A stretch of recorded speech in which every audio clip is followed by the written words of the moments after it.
First Lady Oluremi Tinubu has promised to reintroduce the Young Farmers Club in state-owned primary and secondary schools across the country. The initiative is part of efforts to encourage farming among the young population in Nigeria.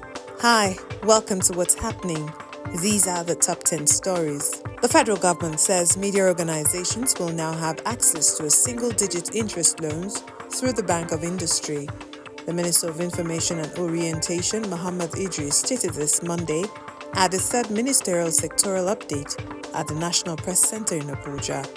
Idris urged media houses to develop bankable proposals to enable them benefit from the loans, which will be facilitated through the Ministry of Trade and Investment as well as the Bank of Industry. The single-digit interest loan offered by the government to media firms in the country comes at a time when the Central Bank of Nigeria, CBN, has jacked up the interest rate from 24.75% to 26.25%. At number 2, the Bayelsa State Governorship Election Petition Tribunal in Abuja Monday upheld the election that produced Governor Gov.Alia of Bayelsa State. The three-man panel, led by Justice Adekunle Adeleye, dismissed the petition filed by the candidates of the All Progressives Congress, Timipri Silva, and the party for lacking in merit. The tribunal held that the petitions failed to prove any credible evidence to back up any of the allegations they raised against the re-election of Diri. Similarly, the Kogi State Governorship Election Petition Tribunal Monday affirmed Usman Ododo as governor of Kogi State. The three-member tribunal, led by Justice Ado Kudu, held that the Social Democratic Party (SDP) and its governorship candidate Murtala Ajaka failed to prove their allegations against the respondents. Kudu said the election was conducted in substantial and compliance with the Electoral Act. At number 3, Minister of Aviation and Aerospace Development Festus Keyamo says the Nigeria Air project remains suspended indefinitely. Keyamo stated this while reeling out the achievements of the aviation sector at the third ministerial updates on Monday in Abuja. He also hinted at plans for the resumption of cargo flights between Nigeria and Saudi Arabia. The minister said the Economic and Financial Crimes Commission (EFCC) had commenced investigation into the controversial Nigeria Air deal sealed by the federal government during the tenure of ex-aviation minister Hadi Sirika. The then interim managing director of Nigeria Air, Captain Dakpo Olumide, had said the aircraft used to unveil the country's national carrier was a legitimate chartered flight from Ethiopian Airlines, adding that the aircraft was returned to Ethiopian Airlines after the unveiling on the last day of the Buhari administration in May 2023. The Senate and House of Representatives Committee on Aviation had both labeled the launch of the Nigeria Air as a fraud. At number 4, First Lady Oluremi Tinubu has promised to reintroduce Young Farmers Club in schools across the country. She made the announcement at an event she organized to commemorate the 2024 Children's Day celebration held at the banquet hall of the State House Abuja on Monday. She said Young Farmers Club will soon be launched in state-owned primary and secondary schools across the country. According to her, the initiative is part of efforts to encourage farming among the young population in the country. She said each child will have a garden in their school, which will nurture, adding that awards will be presented to the school with the best farm. And while the First Lady has announced a grant of 10 million naira to each of the schools that participated in the special Children's Day event, a total of 16 primary and secondary schools drawn from across the Federal Capital Territory took part in the event, which featured cultural displays depicting the diverse, rich culture in Nigeria.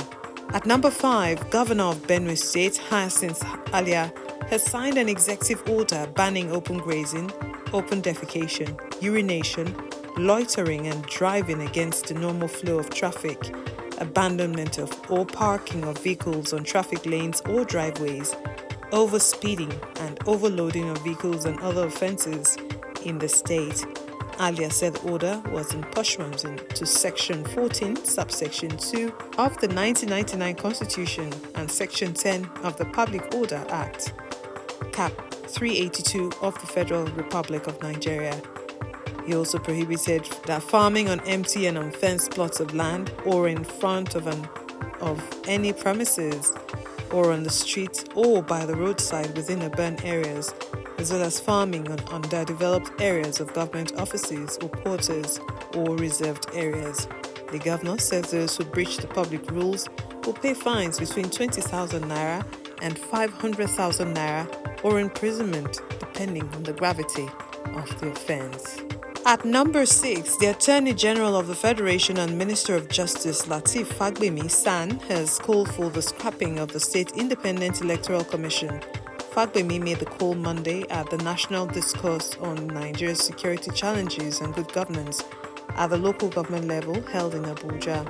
In spite of the constitutional provisions that were meant to safeguard local government autonomy, there have been cases of arbitrary dissolution, abolition, or fragmentation of local governments by higher tiers of government, particularly the state governments. He further explained that one of the persistent challenges of Nigeria's federalism is the persistent failure to grant autonomy to local governments as the third tier of government. He said the provision of the Constitution under 162 subsection 5 to 8 on state joint local government account, which empowers the state assemblies to decide the revenue to their local government, facilitated state encroachment on local revenues. At number 7, panic ensued in a section of Lagos State on Monday when more than 100 hoodlums stormed the Baja police station. It was gathered that the attack resulted in a gun battle between the thugs and police officers, during which several of the thugs who launched the attack were killed. The incident caused fear among residents as the attack resulted in a subsequent exchange of gunfire. Police personnel were dispatched to the area for reinforcement, confirming the attack on the police station. The Lagos State Police spokesperson says the police are responding to the situation as the attack has been curtailed by the police. At number 8, a former German soldier has been sentenced to 3.5 years in jail for sharing secret military information with Russia in the wake of the outbreak of war in Ukraine. A court in Düsseldorf had found the defendant, named only as Thomas H., guilty of passing on information on his initiative from his post in the military procurement service. In handling the sentence, judges noted that Thomas had no prior offenses on his record, had not benefited materially from helping Russia, and was in poor health at the time he did so. The 54-year-old had admitted the crime during his trial, claiming he was hoping to obtain information in return that would help him get his family to safety in time in the event of the conflict escalating into a nuclear war. At number 9, at least 45 people have been killed, including women and children, in an Israeli airstrike on a camp for displaced Palestinians in the southern Gaza city of Rafah. The Hamas-run ministry says videos from the scene in the Tal al-Sultan area showed a large explosion and intense fires burning. The Israeli Defense Force, IDF, said it had killed 2 senior Hamas officials and that it was reviewing reports that civilians were harmed. Hours earlier, Hamas had fired 8 rockets from Rafah towards Tel Aviv, the first long-range attacks on the central Israeli city since January. And at number 10, Chelsea are in talks to appoint Leicester City manager Enzo Maresca as the replacement for Mauricio Pochettino. The Italian took charge of the Foxes in June 2023 and has just led them back to the Premier League by winning the championship at the first attempt. Maresca is interested in moving to Chelsea, with talks continuing between the two clubs 24 hours after Ipswich Town manager Kieran McKenna dropped out of the race for the role. However, former Brighton manager Roberto De Zerbi and Brentford's Thomas Frank have not been fully ruled out. Chelsea would have to pay compensation fees for any of their remaining options. That's it on what's happening. Thanks for watching.